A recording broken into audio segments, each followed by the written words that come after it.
Welcome once again to Lehto's Law. Here's Steve Lehto. Got one of those stories sent to me by everybody, and I believe it happened in Texas. WOAI reports apartment complex bills woman $15,000 for breaking her lease after she died. So that's the story. Sometimes I go, but there's more to it, or I got to make sure you understand. No, that's pretty much it. So a Texas apartment complex is serious. They sent a bill to the family of its former tenant asking her to cough up $15,000 because she broke her lease when she died. The woman's children received the bill from the apartment complex for $15,676 and a collection notice. Now, there turns out to be a law in Texas that says that family members can cancel a lease when a loved one passes away. So the legislature in Texas has apparently anticipated this, passed a law saying that if you pass away, your family can cancel the lease. So the fact that they're doing this is shocking. The son, David, said the fact they're attacking and coming after the next of kin, all they care about is the money. So the woman was 91 years old. She died in late June, was buried at Fort Sam Houston National Cemetery next to her husband. For more than 10 years, she lived at the Lodge at Shavano Park Apartments. At the time of her death, she had almost a year left on her 2-year lease. So the son says, we went to the apartment complex, spoke to the manager. He told us that he would use a security deposit towards the cleaning and turning over the apartment, and that they would terminate the lease. Later, the family received a bill for $14,368 in accelerated rent and a $1,170 lease break fee. It even states the reason for her move out as deceased. She is no more. They want the rest of the rent, about a year's worth, from a dead person, the son says. Calls and emails from WOAI to the lodge were not returned, so they went to the leasing office where the manager told them he couldn't comment due to tenant confidentiality. See, he's going to protect the information that the TV station already has. Now, they contacted an attorney who specializes in consumer debt collection law. Sounds like a great guy. His name is Bill. I think it's pretty unusual. I've never heard of anybody trying to charge an estate or somebody who is deceased for rent before. He says a section of the Texas Property Code states a representative of the tenant's estate may avoid liability for future rent if they take 2 steps. Remove the property from the apartment and provide a written notice of termination. Landlord can only charge up to 30 days rent after that notice is received. The landlord can charge for about 30 days once the lease is terminated, and you can't get blood from a turnip, and you certainly can't get rent from a dead person, says the attorney. Meanwhile, the woman's son said they sent the termination notice, but still received a collection letter threatening to report the debt to a credit bureau or file legal action. For now, the family is waiting to see if the apartment complex follows through. So it might be that this was a mistake or oversight, and it might fizzle out on its own. A couple things of note here, though. I do know that people wonder, if you pass away, what can someone do to try to collect the debts that you owed before you passed? And obviously, there are things they can do. So if you leave behind an estate, they might be able to file a claim against the estate and say, well, they owed us money, and the fact that they're gone, well, they left their money behind, so we're going to go after that. That's always a possibility in a general concept of debt collection. I'm not saying that it would be right to do it here. I'm simply pointing out that if someone dies without paying you the money they owe you, you might be able to get it from their estate. You might be able to. But I have a bigger question here, and this is the thing I'm curious about, is that they said that there was a good length left on this lease, and so they quote unquote accelerated her rent and called that $14,000 in rent. The real question is that apartment really going to sit vacant, or they can't re-rent it? Because there is a concept in the law that says that you've got to do what you can to mitigate your damages. So if somebody harms you in some way, you can't just sit there and go, oh, I've been harmed, nothing I can do about it, when there are things you could do about it. And the most common thing in a situation like this is you re-rent the apartment. Are you telling me that they're having a hard time finding tenants in apartments in San Antonio or the area.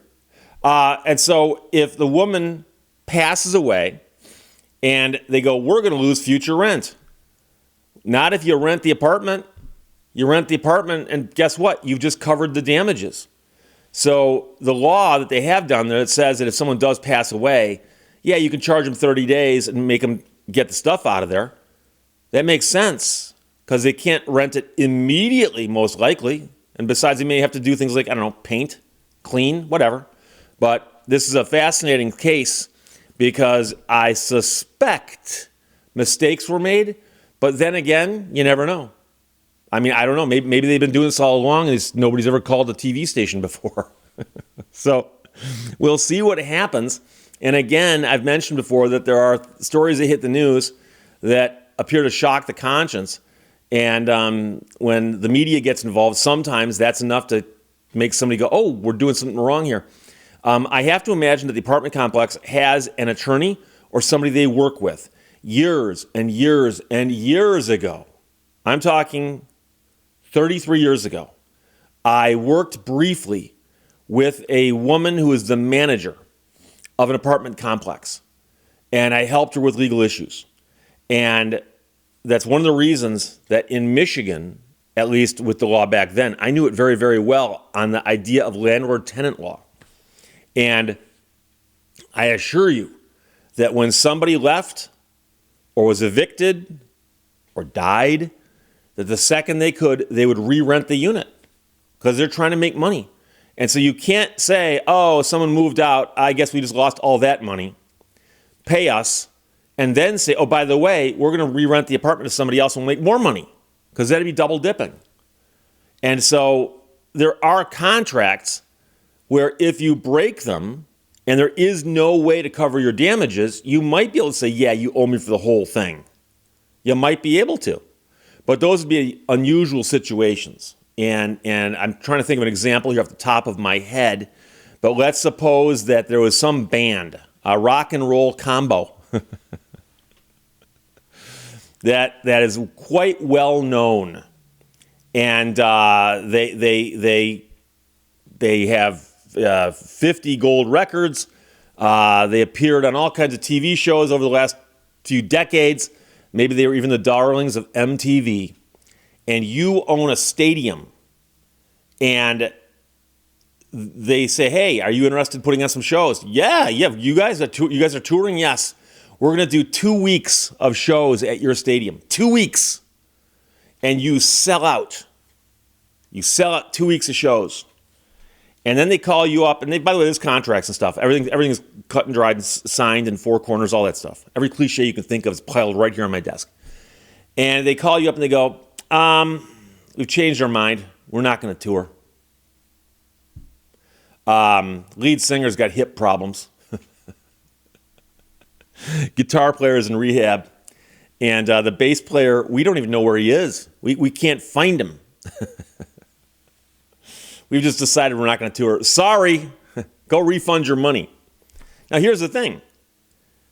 You booked the stadium for 2 weeks, advertised it, sold a ton of tickets. Now you just got to refund everybody their money because here you can't cover. You can't go, oh, you know something? Maybe I can get Bananarama to fill in.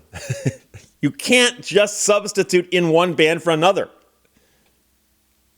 And so that's an example where the contract would be so unique that covering it in traditional sense won't work.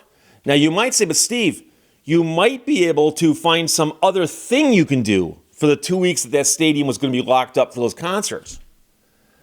Tractor pulls for 2 weeks?